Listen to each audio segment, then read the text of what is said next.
రాజేశ్వరి గారు నేనే. ఇక్కడ సంతకం పెట్టండమ్మా. ఏంటిది? ఇది కోర్టు నోటీస్ అమ్మా. నోటీసా?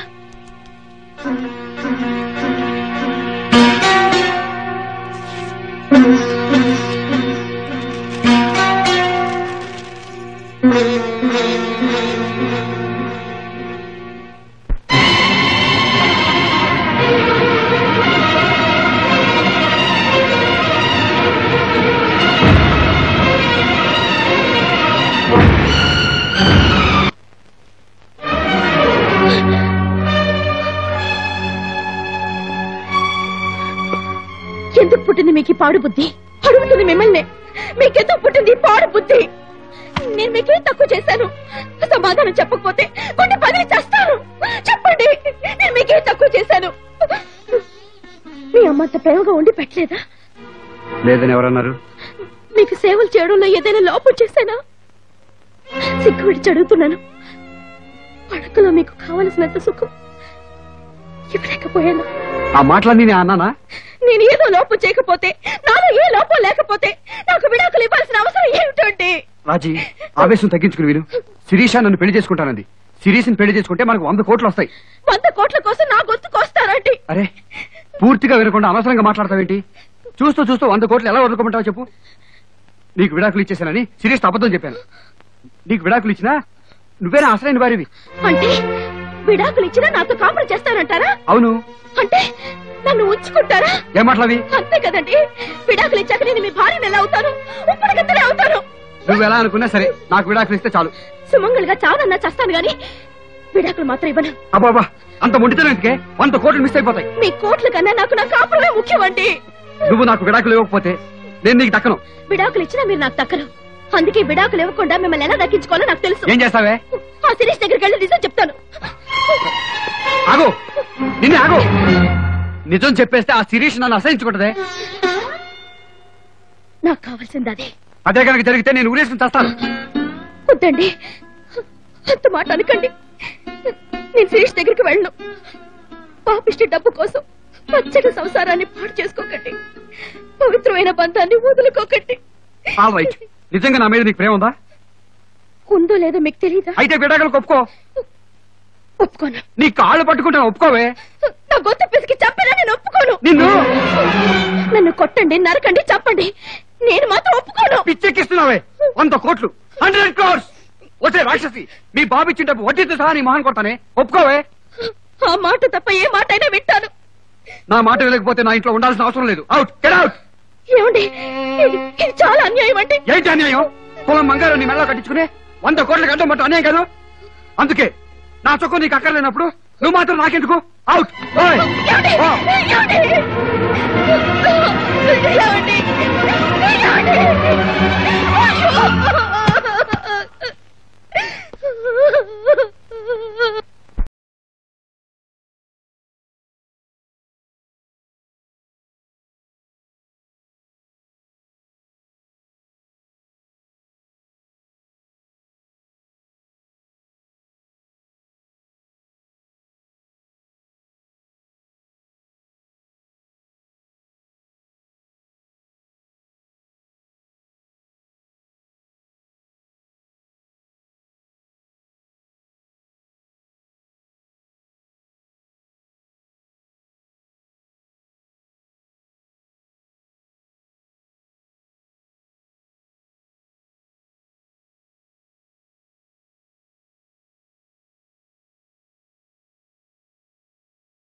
అతను నీకు విడాకులు ఇచ్చి మళ్లీ పెళ్లి చేసుకుంటాడా?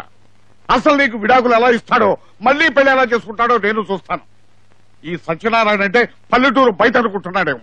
సుప్రీంకోర్టు వరకు వెళ్ళైనా సరే అతను నేను తెలుసుకుంటా. అంత కోపం తెచ్చుకుంటే ఎలాగండి? కాస్త శాంతించండి. నా కూతుర్ని క్షోభ పెట్టిన వాడు దేవుడైనా సరే నేను వదలను. నువ్వేం మాట్లాడవేంటే? నాన్న, ఇలా జరిగిందని మీకు తెలియజేయడం కోసం వచ్చానే కానీ ఇక్కడ ఉండిపోవడం కోసం రాలేదు.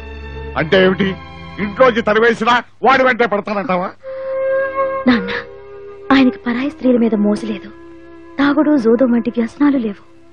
ఆయనకున్నదల్లా డబ్బు పిచ్చొక్కటే నాన్న. ఆ పిచ్చే విడాకుల వరకు తెచ్చింది. ఆయన విడాకులు ఇవ్వమన్నంత మాత్రాన నేనెందుకు ఇస్తాను నాన్న? అంటే ఏమిటి? అతను చీ అన్నా చా అన్నా భరిస్తూ కాపురం చేస్తానంటావా? నాన్న, వేలుకు పుండులేస్తే మందులు వేసుకుని నయం చేసుకుంటాం గాని ఆ వేలు కోసేసుకోం కదా. నా భర్తకి చేసింది డబ్బు జబ్బు. ఆ జబ్బుకి మందులు వేసి నయం చేసుకుంటే చాలు. అయితే ఉద్యోగం పీకేసి నీ మీద ఆధారపడి బతికేటట్టు చేయబెట్టావా? అలా చేస్తే అది నాకే అవమానం. సిఫార్సులతో సిగపట్లతో కాపురాలు చక్కబడు నాన్న. మరి ఏం చేయమంటావమ్మా? నా కాపురాన్ని నేనే చక్కబెట్టుకుంటాను. ఏం చేస్తావమ్మా?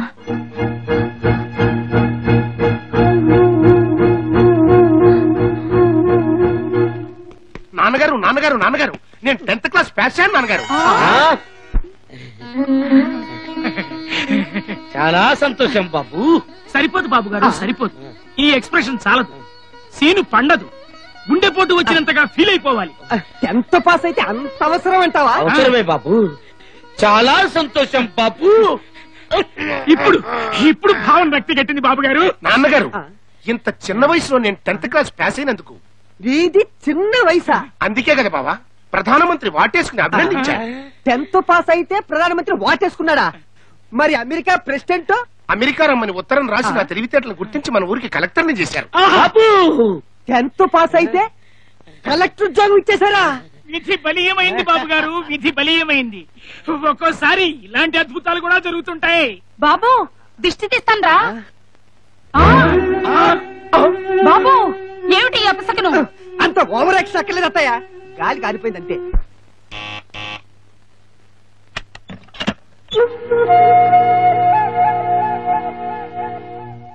మెడబెట్టి బయటికి గెంటితే మళ్ళీ ఎందుకు వచ్చావు?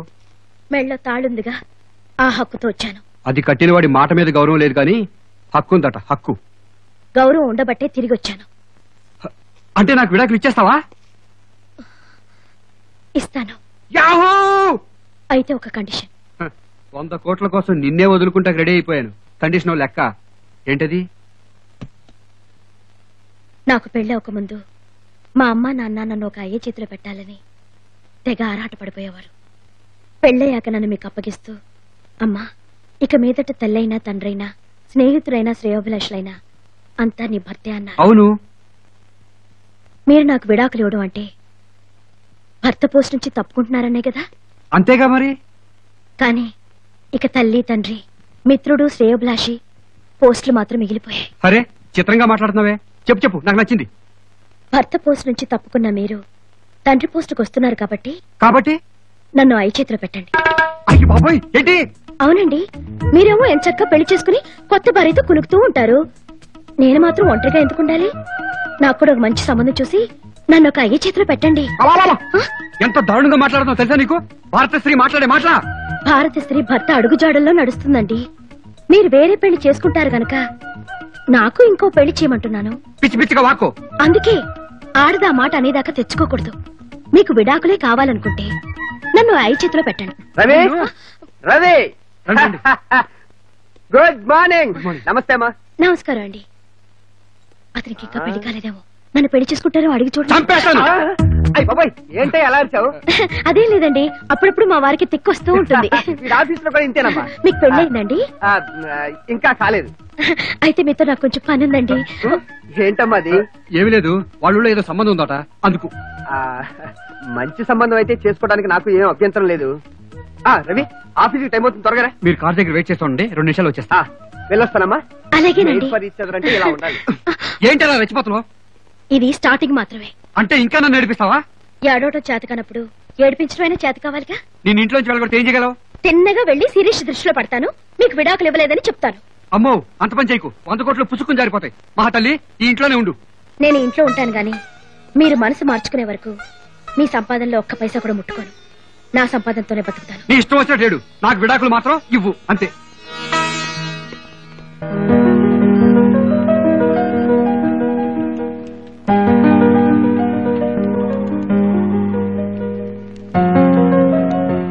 సుశీల్ గారు ఎవరండి? నేనేనండి. లోపలికి వెళ్ళండి.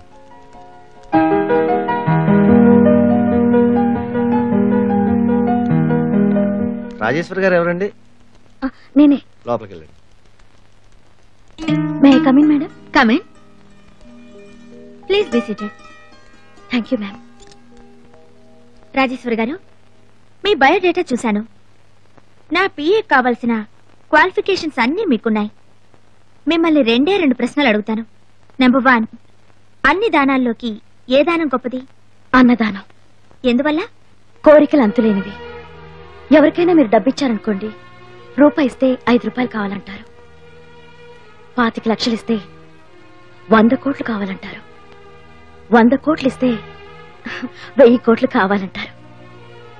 ఆశకు అంతూ ఉండదు, తృప్తి ఉండదు.